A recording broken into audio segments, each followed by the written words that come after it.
Top of the day to you guys. 𝐥𝐤𝐤 here again from Down Payment Realtors.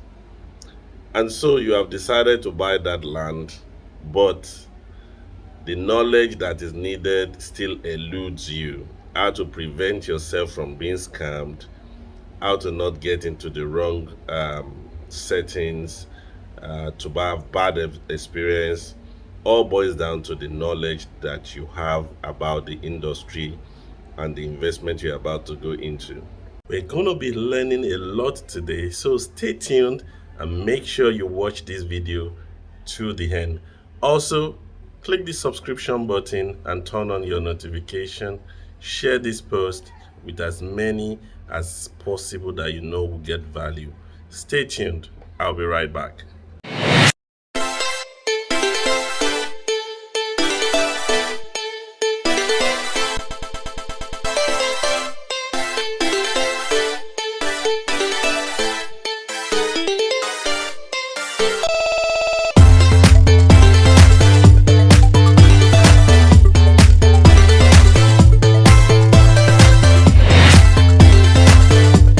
Welcome back to our YouTube channel. Once again, my name is 𝐤𝐤𝐤, and on this channel we share all you need to know about how to invest in real estate without all the legal jargons. We break it down and get you to understand it in a layman's way.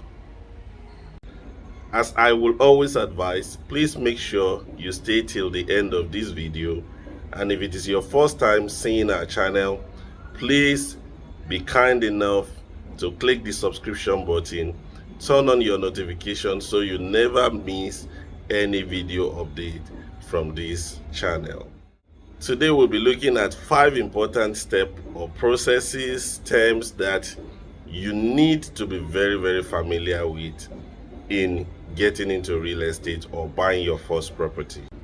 These 5 terms we are looking at today will be title, the property itself, documentation, possession, and due diligence. These 5 important things are things that will give you an itch-free transaction if you are very conversant with what each of these terms means and how important they are in the process of buying the land. So bear in mind that if you don't know all these terms, there is a likelihood that you will make mistakes. You will make errors just because you are not conversant with all these terms. So we'll start with property itself. Property is what makes real estate what real estate is. And real estate is called real estate because it is a fixed asset that is tied to a land or the land itself. It is immovable. You can have other properties, other possession, you can have other estates. Maybe you can regard any other asset you have as your estate, but this very estate is not movable. Lands cannot be moved. So that's what makes it real estate. Anything associated with land or whatever is put on a land that is not movable is, real estate. So your properties are not movable. They are fixed assets and can never be moved. So that will be the first thing we'll be talking about. It is real estate, it is fixed, and it's not movable. You hear people die and they say they will their estate so. It might not necessarily be land. It could be possession, it could be cars, it could be valuables. But when we say real estate, we are talking of anything tied to a land. That is what makes your property a real estate. Now, the second one we'll be talking about will be due diligence. Due diligence is something we all already consciously or unconsciously have been doing. Before you buy anything, before you decide which school to go to, before you decide the course you want to study, the next trip you are taking abroad, the next country you want to visit, I'm sure you will have taken time to ask questions about this very destination or item that you are intending to source or buy. You want to start a new business, you want to try and check who is making it, how do they make it in this business, and all that. So you want to buy a flight ticket to Dubai, Abuja, anywhere. You check all the airlines to see, which one has the best price, which one has a good record of not scaring people when they are on board. All those type of things. You might have heard that this one had a crash, and you decide, oh, I'm not going to take that one. If you take this one, there is so much turbulence. Their food is not good. All those type of things are what we term as due diligence, and those are things you are already doing already. You want to do a birthday, your party, you're looking for the best comedian to engage, the best ushers to engage, and all that. So in buying land, you need to do what we call due diligence, and it is very, very essential because most times lands are owned by communities, except you are buying from a developer who has already gone through all this process. It is important we highlight the importance of due diligence, especially when you are buying from Omonile. It will be wrong to just deal with, you're trying to buy a land and you're just dealing with one person. Most times, we have this community come together and appoint someone that is going to be like the head of the community, or somebody that has to be involved anytime anybody is buying land. So when you want to buy a land from like the Omonile, you need to make sure you speak to the right person. You need to avoid the mistake of speaking to just one person and think you are, assume that you are talking to the right person. It is usually not common that only one person will be involved in the land sales of any community, except, remember, except it is a developer, a registered company that is into property development, that acquires this piece of land and goes through all the due diligence that has to be done with your Monile, then comes around to resell to you with a much better security. If you're not buying from a developer or a broker and all that, a trusted developer too, not just any developer, it has to be a trusted developer. Even when you buy with some developers, you still need to do your due diligence about, the terms or the rights in the contract that you should be signing and all that. So you need to be aware of that. So due diligence is not all about doing the external one. It also has to do with your own decision process. What type of property do you want? Which area do you want this property? Do you want it in 𝐦𝐨𝐬𝐿? Do you want to do 𝐻𝐵e? You understand? Are you going to be building on it? Are you going to be flipping it? Are you going to be holding it for so number of years? Those are the things you also need to check within yourself. That's still part of due diligence. How much is it going to cost when you're buying? How much do you want to buy at? How much are you looking at to sell? At what rate will you be willing to sell? You understand? So the area you are buying, what's the development capacity of that place? How well developed is it? What are the projects coming on around that? Around that area? What are the advantages of situating your land or buying a land in that area? The truth is, due diligence actually starts far before you even start talking to a realtor, or before you even start going out to take some actions.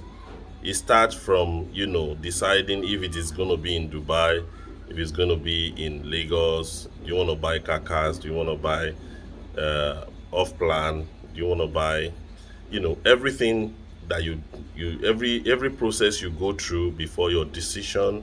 Do you want to talk to this realtor or that realtor? That is what is called due diligence.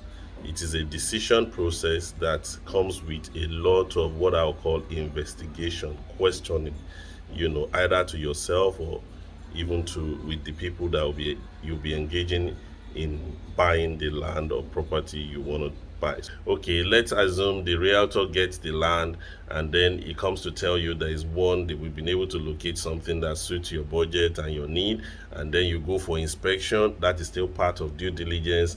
They show you the document that is the property is all about. You check the title, and then you do your due diligence by also verifying all those. That is what due diligence is all about. You can see that it is something we are already constantly doing, and it is just appropriate to also do same when it comes to real estate acquisition.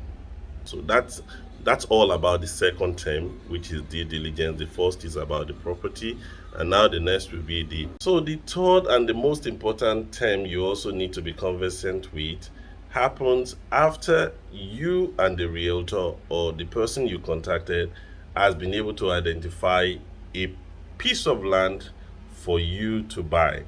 The question is, what is the title? Once you find a land to buy, the question is, what is the ownership title on the land?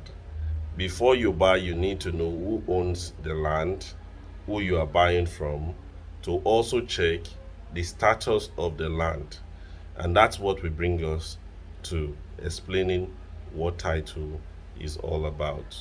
So with title, when it comes to buying from Omonile, which mostly has to do with family properties, you need to be very careful in making sure that you are buying from the authorized representative. It shouldn't look good to you if you're trying to buy land and you're just discussing with one single person and you know that this is like you're buying from a Monile. If you're buying from a developer, like I said earlier, who has taken the time to go through all these checks with the Omonile, he has made sure he bought from the right source, which means he has a good title, then there won't be a need for you to be worried. But when you're buying directly from the Omonile, then you need to be sure that you are buying from the right authority, because customary law in Nigeria allow lands to be owned by families, but at the same time, the family will appoint someone that will administer the sales of such land. So if you're talking to just someone that said, oh, my family has a land somewhere, so there should be one or two more people from the family that should attest to the fact that he is the one that has the legal authority to sell the land. If not, if you buy from the wrong source, if you pay to the wrong source, you might be faced with a problem of title, which means the person that sold to you never had the right or the title on the land, no authority to sell. So you need to check the title. Who has title on the land that you are trying to buy? So please remember, if you do the error of buying from a property with the wrong title, you will lose your money. The only way you don't lose your money is if you are lucky that the family in question decide to give you an opportunity to rectify, and ratification means you will be given an opportunity to rebuy the land, like I explained earlier. So if you don't want to avoid losing your money or paying twice for a land, it's best you always make sure you look for the best, you get the right person with the right authority before you make any payment. For example, if you're buying a land that is jointly owned by like a Mr. and a Mrs., a brother and a sister, to prevent finding yourself in a very tight corner, it will be best in your own interest to insist on speaking with both parties, as in, do not assume that because you're talking to Mr. 𝐦𝐤𝐤𝐿, Mrs. 𝐦𝐤𝐤𝐿 is aware that you're selling a land. Do not assume that you are talking to Mr. Francis means that Mrs. Francis. If you see a land document with names that are not just one person or it carries a family name, then you must insist on having a word and getting the consent and signature of everybody whose name appears on the title document. So title is very important, and closely linked to title is possession. After you have secured the property, the next thing is to have physical possession of the property you just acquired. Now, it is easy to take physical possession of a building, that a property that is already structured, unlike when it is a land. When it is a land, for you to take proper possession, you have the document in your name, the title has now belongs to you, but then you need to safeguard your investment. So in doing this, you need to consider doing perimeter fencing. Another tip is you get to know your neighbors around the area, probably get to know one or two people that also bought around that area, such that you can easily maintain good communication, as regards your common interest. So this is very important. Taking physical possession. If you are not living in the place, if it's a building and you are letting it out, you need to now get tenement agreement done for the person that you are allowing to stay in the house that you have title over, and you must state all your terms in the tenement agreement and all that. But this is not the case with land, because you can't rent a bare land out.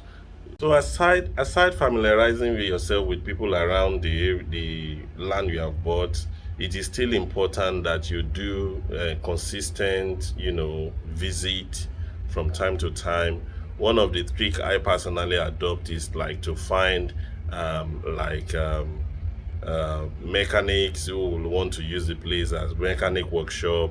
You probably have someone who wants to just farm and doesn't have a land. There are many people like that who can use it, what bare land can be used for without necessarily building anything on it. And then consistently, since you also have contacts of those in the neighborhood, you can keep calling them from time to time. That's about how to secure possession of a landed property. For those who are saying the land is far and all that, those are the type of things you can do. Some people see 𝐦𝐽 to be far, and because they can't be there every now and then, the traffic, because of that, they don't want to go invest in that place. But there are ways around it. Get to know people around the place. Get to know an Okada man, a Marwa guy that you can always call, send credit to him, tell him to help you get to the land. And also leave instruction with those who are living around the area that, please, if you see anybody encroaching on this land, pouring sand, or just standing or pointing to the land, please kindly notify me. I am the one that just took possession. I am the owner of the land. There's this debate among people if possession or documentation or title is the most important, but I tell you, all of it together, they work together. You can't leave one out and then face the other. So that ends the talk about possession. So the fifth and final terms and process we'll be talking about today will be that of documentation.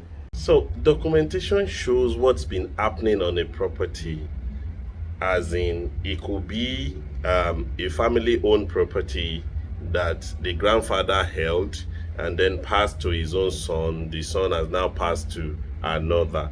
Documentation in real estate can be very complex, but very, very important, in the sense that even if you have a scenario where somebody that owns the land had died, and then somebody that is supposed to be the inheritor is now trying to sell the land to you, there are still some sort of documents that need to be sought from such seller.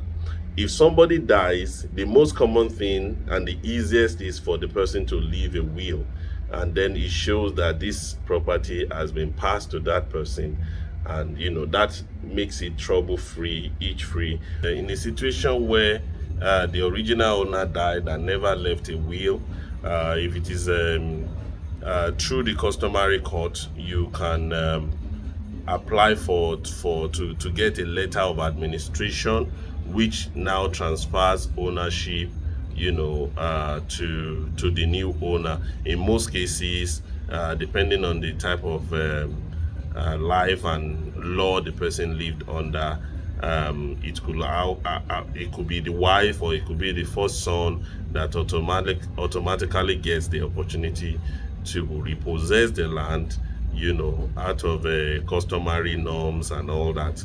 So for that, you need to see like a letter of administration showing that the title has moved from the person that died to the new person that is trying to sell the property to you.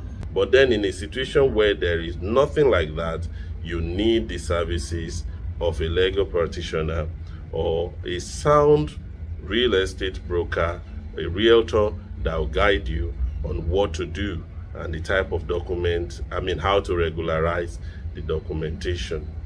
Documentation still has to do with ownership.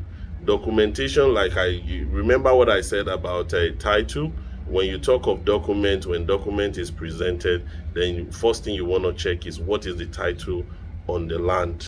So in buying a land, once you have gone through the process of identifying the property you want to buy, you've done your due diligence, you've done your search and all that, you've discussed with your broker, you've gotten your own lawyer that will mediate between you and the person you're buying from. Um, the documentation aspect of it will now be that the lawyer will draft your own documentation after going through all the scenario. So your lawyer takes care of preparing the deed of assignment, contract of sales, make sure you have your survey plan, everything that has to do with the land.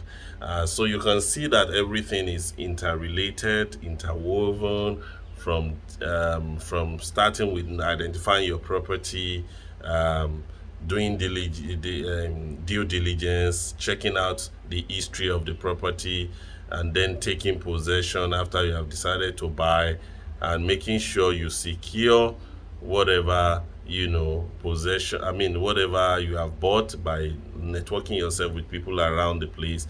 And again, after you have made the payment, after your lawyers has vetted everything, you sign all the needed documents, get a survey plan in your name, make sure all the documents you're going to be having gets changed to your name. So I hope with this video you've been able to identify basic things in a layman's view. We're not here talking jargons now. This is just like a friend conversing with you, and I hope it has really been helpful. I hope you've gained value, and I will admonish you to always look out for videos on this channel as we bring you things that will make your understanding of the real estate industry a little much easier and better than you have ever thought of. If it's your first time seeing a video or a YouTube channel, please click the subscription button, turn on your notifications so you never miss any of our video. We make sure to send videos out here almost on a weekly basis, even if not on a daily basis. Thank you for watching us. Thank you for following. Thank you for believing and trusting in us. To those who have patronized us, that have engaged our legal team in verifying documents, we really appreciate all that is coming from you. Stay tuned till we bring you another insightful video.